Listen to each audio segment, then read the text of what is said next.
ओम शांति। आज की मुरली का सार, परचिंतन छोड़ अपना कल्याण करो। तुम सोने जैसा बनकर औरों को रास्ता बताओ। प्रश्न है, अशरीरी बनने का अभ्यास जो सदा करते रहते, उनकी मुख्य निशानी सुनाओ। उत्तर है, वे हठ से अपनी कर्मेंद्रियों को वश नहीं करते, लेकिन उनकी कर्मेंद्रियां स्वतः शीतल हो जाती हैं। हम आत्मा भाई भाई हैं, यह स्मृति स्वतः रहती है। देह अभिमान छूटता जाता है, नाम रूप का नशा खत्म होता जाता है, दूसरों की याद नहीं आती है। सुनते हैं मुख्य पॉइंट्स। पहली पॉइंट, आधा कल्प है अज्ञान की प्रालब्ध। अज्ञान की प्रालब्ध है दुख, ज्ञान की प्रालब्ध सुख है। तुम सबको समझाते हो ज्ञान क्या है, भक्ति क्या है। ज्ञान से तुम पूज्य बन रहे हो। जब पूज्य बन जाते हो तो पूजा की सामग्री को जान जाते हो। यह भी तुम जानते हो कि यह जो मंदिर आदि हैं, यह सब यादगार हैं। उनकी जीवन कहानी को भी तुम जानते हो। जो पूजा करने जाते हैं वह खुद नहीं जानते। पूजा को भक्ति कहा जाता है। भगवान को भक्तों से मिलना है। भक्ति का फल देने के लिए सो भगवान ही आकर पुजारी से पूज्य बनाते हैं। दूसरी पॉइंट, तुम बच्चे जानते हो आज क्या है, कल क्या होना है। विनाश तो ज़रूर होने का है, कोई भी समय हो सकता है। गाया हुआ भी है, अनेक कुदरती आपदाएं होती हैं। यह तो लिख देना चाहिए। ग्रह युद्ध और कुदरती आपदाएं, उनको कोई ईश्वरीय आपदाएं नहीं कहेंगे। यह तो ड्रामा की नूंद है, जिसमें नेचुरल कैलेमिटीज़ सब आने वाली हैं। विनाश में भी मदद करेंगे। मूसलाधार बरसात पड़ेगी, भूखे मरेंगे, अर्थक्वेक आदि सब आने की हैं। बच्चे जानते हैं यह तो ज़रूर होने का है, नहीं तो सतयुग में इतने थोड़े मनुष्य कैसे होंगे। ज़रूर इकट्ठा विनाश होगा। गाया जाता है, मूत पलीती कपड़े धोए। इन कपड़ों की बात नहीं, यह है शरीर की बात। तीसरी पॉइंट, मनुष्य तो कुछ भी नहीं समझते। जहाँ जहाँ भक्ति यज्ञ आदि होते हैं, वहाँ जाकर समझाना चाहिए कि जिनकी तुम भक्ति करते हो, उनकी बायोग्राफी समझने से ही तुम देवता बन सकते हो। परमपिता परमात्मा की जीवन कहानी कोई भी नहीं जानते। सर्वव्यापी कहने से जीवन कहानी थोड़ी हो जाती है। बाप कहते हैं, इस समय मैं आकर स्थापना कराता हूँ, करन करावनहार हूँ। प्रेरणा को करना नहीं कहेंगे। बाबा आकर इनकी कर्मेंद्रियों द्वारा करते हैं। इसमें प्रेरणा की बात नहीं। करन करावनहार तो ज़रूर सम्मुख हो कराएंगे। प्रेरणा से कुछ भी नहीं हो सकता। आत्मा बगैर शरीर कुछ भी नहीं कर सकती है। चौथी पॉइंट, तुमको अब पावन बनने का ज्ञान मिलता है। तुम सब दर्शन चक्रधारी बनते हो। कोई सुनेंगे तो वंडर खाएंगे, कहेंगे आत्मा ज्ञान लेती है, तो आत्मा जरूर संस्कार ले जाएगी ना। मनुष्य से देवता बनते हो तो ज्ञान रहना चाहिए। परंतु बाप समझाते हैं, यह पुरुषार्थ है प्रालब्ध के लिए। प्रालब्ध मिल गई, फिर ज्ञान की क्या दरकार है। सतयुग है ही तुम बच्चों के लिए प्रालब्ध। यह बातें सुनने से ही वंडर खाएंगे। यह ज्ञान परंपरा क्यों नहीं चलता। बाप कहते हैं, यह प्राय लोप हो जाता है। दिन हो गया फिर अज्ञान तो है नहीं।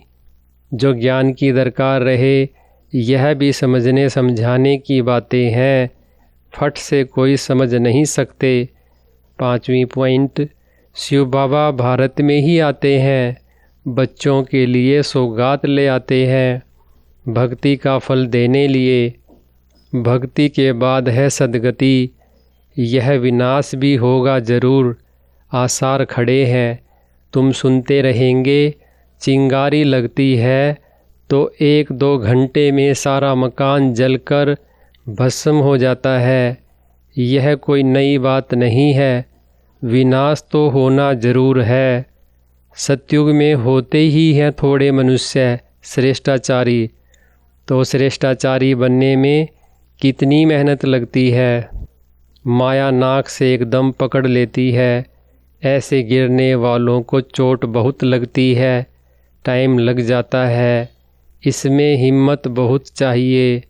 जब कोई बाप की शरण में आते हैं तो फिर माया भी लड़ना शुरू करती है। 5 विकारों की बीमारी और ही अधिक उथल खाती है। 6ठी पॉइंट, अब बाप बच्चों को फरमान करते हैं, मुझे याद करो और सब बातों को छोड़ तुम अपना कल्याण करो।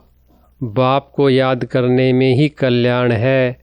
भूल चूक होती है, बच्चे गिर पड़ते हैं, तुम पर चिंतन को छोड़ अपना कल्याण करो, दूसरे चिंतन में जाओ ही नहीं। तुम सोने जैसा बन जाओ, औरों को भी रास्ता बताओ। सतो प्रधान बनने का एक ही उपाय है, पावन बनने के बगैर मुक्ति धाम में जा नहीं सकते। उपाय एक ही है, फिर अंतमति सोगति हो जाएगी। झरमुई झगमुई छोड़ दो, नहीं तो अपना ही नुकसान करेंगे। बाप कोई श्राप नहीं देते हैं, श्रीमत पर नहीं चलते तो आपे ही अपने को श्रापित करते हैं। 7वीं पॉइंट, जितना योगी बनते जाएंगे कर्मेंद्रियां शांत होती जाएंगी। देह अभिमान में आने से कर्मेंद्रियां चंचल होती हैं। आत्मा जानती है हमको प्राप्ति हो रही है। शरीर से अलग होते जाएंगे तो कर्मेंद्रियां शांत होती जाएंगी। जितना आत्म अभिमानी होते जाएंगे तो कर्मेंद्रियां शांत हो जाएंगी। बड़ी मेहनत करनी पड़ती है, प्राप्ति तो बहुत ऊंच है ना। बाप कहते हैं योग बल से तुम विश्व के मालिक बनते हो, कर्मेंद्रियों पर जीत पहनते हो, इसलिए भारत का योग नामी ग्रामी है। तुम मनुष्य से देवता, पतित से पावन बनते हो, प्रजा भी स्वर्गवासी तो है ना।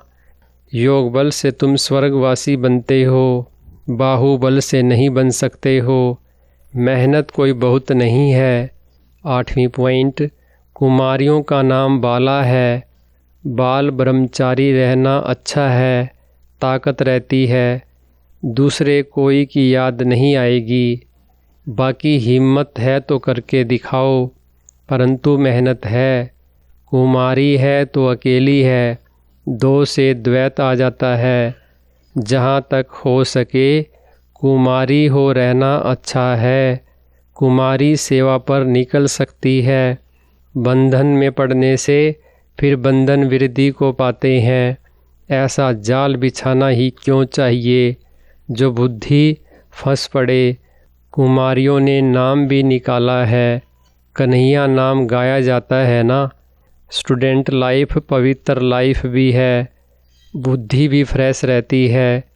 कुमारों को भीष्म पितामह जैसा बनना है। कल्प पहले भी रहे हैं, तब तो देलवाड़ा मंदिर में यादगार बना हुआ है। वरदान है, अपनी विजय व सफलता को निश्चित समझकर सदा निश्चिंत रहने वाले निश्चय बुद्धि भव। विस्तार है, जो बच्चे सदा बाप में, स्वयं के पार्ट में और ड्रामा की हर सेकंड की एक्ट में 100% निश्चय बुद्धि है, उनकी विजय व सफलता निश्चित है। निश्चित विजय होने के कारण वे सदा निश्चिंत रहते हैं। उनके चेहरे से चिंता की कोई भी रेखा दिखाई नहीं देगी। उन्हें सदा निश्चय रहता है कि यह कार्य व यह संकल्प हुआ ही पड़ा है। उन्हें कभी किसी बात में क्वेश्चन नहीं उठ सकता। स्लोगन है, सुनने सुनाने में भावना और भाव को बदल देना ही वायुमंडल खराब करना है। अच्छा, ओम शांति।